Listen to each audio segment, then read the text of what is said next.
एक मुलाकात ऐसी शख्सियतों के साथ जिन्होंने दिया है अपने जीवन को एक नया मुकाम।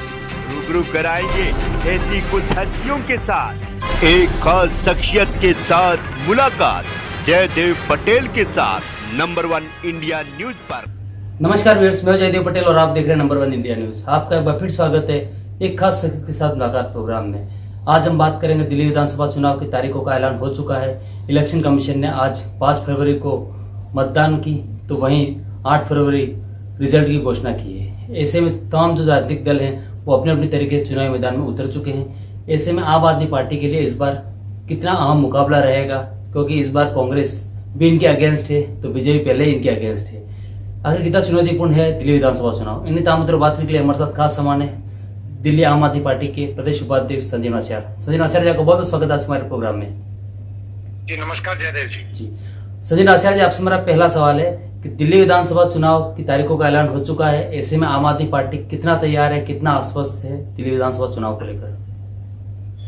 सबसे पहले तो आपको और आपके दर्शकों को नववर्ष की हार्दिक शुभकामनाएं। देखिए, आम आदमी पार्टी पूरी तरीके से आने वाले विधानसभा के चुनाव को ध्यान में रखते हुए पूरी मुस्तैदी से हम लोगों की तैयारी ऑलरेडी बहुत एडवांस चल रही है।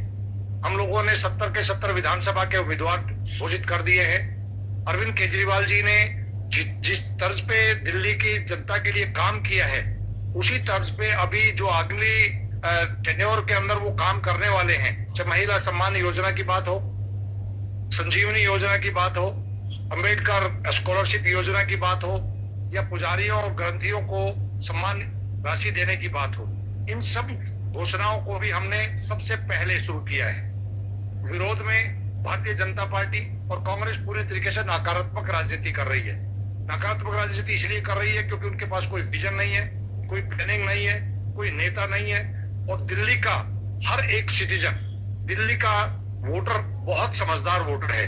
उसको सबसे पहले आपको नेतृत्व बताना पड़ेगा कि आप किस नेता के नाम पे आप वोट मांग रहे हैं। उसके बाद आपको बताना पड़ेगा कि अरविंद केजरीवाल जी की सरकार में ऐसी कौन सी चीज है जो वो उससे हटके करना चाहते हैं। आपने देखा कि देश के प्रधानमंत्री ने अपने 39 मिनट के भाषण में करीब 28-29 मिनट अरविंद केजरीवाल जी को गालियां देते रहे, आम आदमी पार्टी को, दिल्ली वालों को गाली देते रहे। और उन्होंने लास्ट में क्या कहा कि सारी वो योजनाएं जो दिल्ली सरकार की चल रही है उनको हम रोकेंगे नहीं, वो चलती रहेंगी। एक तरफ तो ये फ्री की रेवड़ी बता रहे हैं, दूसरी तरफ हमारी योजना को ही नकल करके आगे चलाना चाहते हैं। तो दिल्ली की जनता नकल या डुप्लीकेट को पसंद नहीं करती है।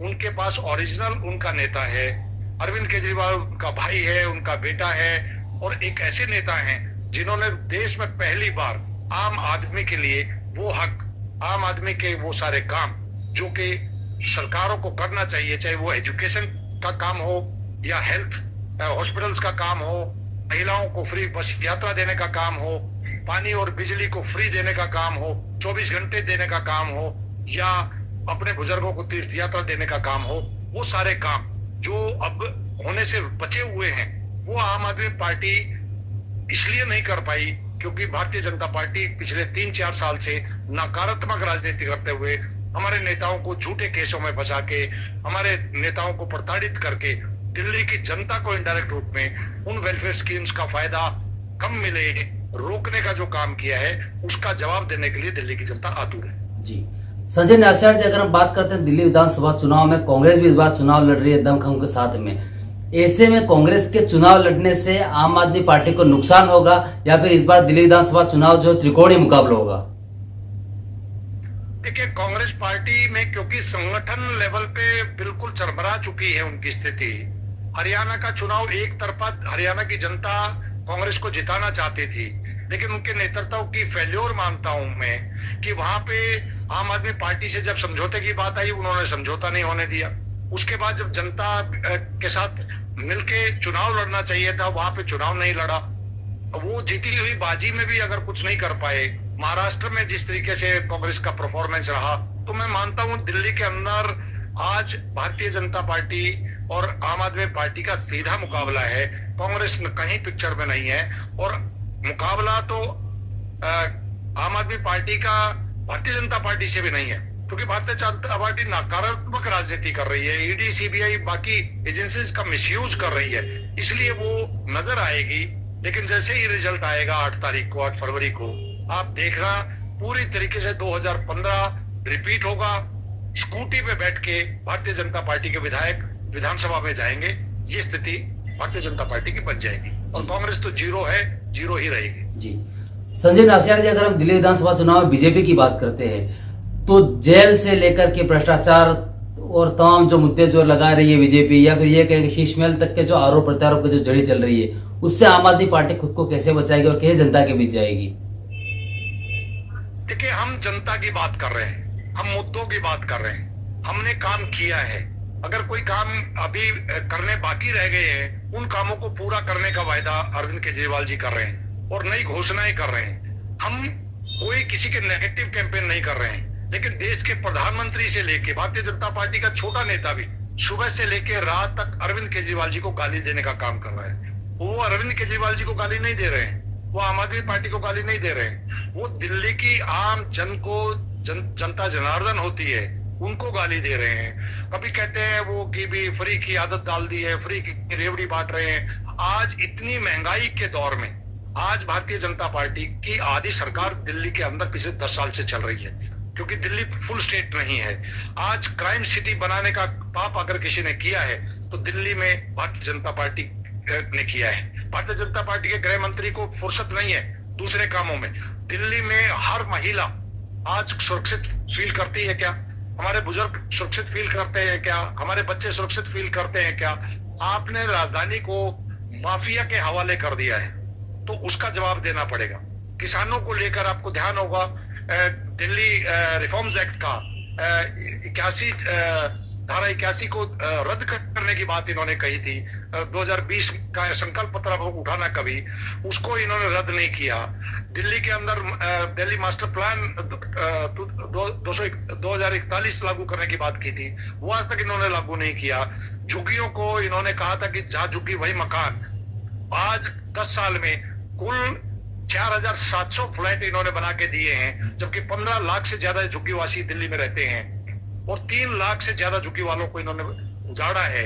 तो ये जनता जानती है कि उनके लिए कौन काम कर रहा है। हम लोगों ने 4000 किलोमीटर लंबी वाटर पाइपलाइन अपने टेन्योर में डाल के दी है। हमने 200 किलोमीटर से ज्यादा मेट्रो का जो कि ज्वाइंट वेंचर है सेंट्रल गवर्नमेंट के साथ मिलके। ये कहते हैं हम झगड़ा करते हैं, अगर हम झगड़ा इनके साथ करते रहते तो 200 किलोमीटर मेट्रो का एक्सटेंशन कैसे होता। हम दिल्ली की जनता के लिए इनसे लड़ाई लड़ते हैं। आपको ध्यान होगा, दिल्ली के अंदर मोहल्ला क्लिनिक की फाइल 2 साल तक रोके रखी थी एलजी ने। उसको पास करवाने के लिए माननीय मुख्यमंत्री कैबिनेट ने धरना देना पड़ा था। आज सीसीटीवी पूरे वर्ल्ड के अंदर दिल्ली में सबसे ज्यादा है। उन सीसीटीवी की फाइल ये सालों तक रोके रखी थी, उनको क्लियर करने के लिए हम लोगों ने धरना देना पड़ा था। तो दिल्ली की जनता के लिए हमने इनके पैर भी पकड़े हैं, हम इनसे लड़ने के लिए भी तैयार हैं। हम दिल्ली की जनता की बात कर रहे हैं और ये अरविंद केजरीवाल जी को कोसने का काम कर रहे हैं, जिसका जवाब 8 फरवरी को रिजल्ट के तौर पे आप देखेंगे। दिल्ली वैसी तरीके से 68, 69 और 70 के 70, 70 की 70 जीत जाए तो कोई अचरज नहीं होगा। जी संजय नासिर जी, आपसे मेरा एक आखिरी सवाल है कि दिल्ली विधानसभा चुनाव में हाल ही में जो प्रदर्शन रहे हैं आम आदमी पार्टी की तरफ से तमाम राज्यों में, जो वो उनके फेवर में नहीं रहे हैं, ऐसे में दिल्ली विधानसभा चुनाव आम आदमी पार्टी के लिए क्या करो या मरो का मुकाबला है? देखिए, चुनाव जयदेव जी कोई भी हो वो हमेशा इंपॉर्टेंट होता है और हमारी पार्टी ने तो चुनाव पूरी शिद्दत से, चाहे वो पंजाब का चुनाव हो, चाहे गुजरात का चुनाव हो या गोवा का चुनाव हो। अभी हमने J&K में भी हमारा विधायक जीत के आया है। हम अपने हर चुनाव को पूरी शिद्दत से लड़ते हैं, पूरी पॉजिटिव एजेंडे से लड़ते हैं। हमने अरविंद केजरीवाल जी ने देश के अंदर एक नई राजनीति शुरू की है और वो नई राजनीति को अब ये सारे नेता उसको फॉलो कर रहे हैं। पहले इन्होंने रोकने की कोशिश की, इसीलिए अरविंद केजरीवाल जी पे झूठे आरोप लगा के उनको जेल में भेजा था, क्योंकि इनको ये मालूम है कि ये सब काम ये कर नहीं सकते। आज पूरे गुजरात के अंदर देश के प्रधानमंत्री को एक भी स्कूल ऐसा नहीं मिला था जिसमें वो बैठ के अपनी फोटो खिंचवा के, एक टेम्परेरी नकली टेंट का स्कूल बना के उनकी फोटो खिंचवानी पड़ी थी। ये शर्म की बात है। आज हमने दिल्ली के अंदर 18 लाख बच्चों का भविष्य सुधारा है, तो देश के प्रधानमंत्री को तो 18 करोड़ लोगों के लिए स्कूल बनाने चाहिए थे। हॉस्पिटल्स बनाने चाहिए थे, लेकिन वो काम नहीं करते हैं। वो अरविंद केजरीवाल जी को कोसते रहते हैं। और हम लोगों की राजनीति पॉजिटिव है, क्रिएटिव है, आम लोगों के लिए काम किया है, आम लोगों के लिए काम करेंगे। इस विश्वास के साथ हम अगले चुनाव लड़ने जा रहे हैं। जी, सनी राठा जी, आपने हमारे लिए समय निकाला, उसके लिए आपका बहुत बहुत धन्यवाद। नमस्कार।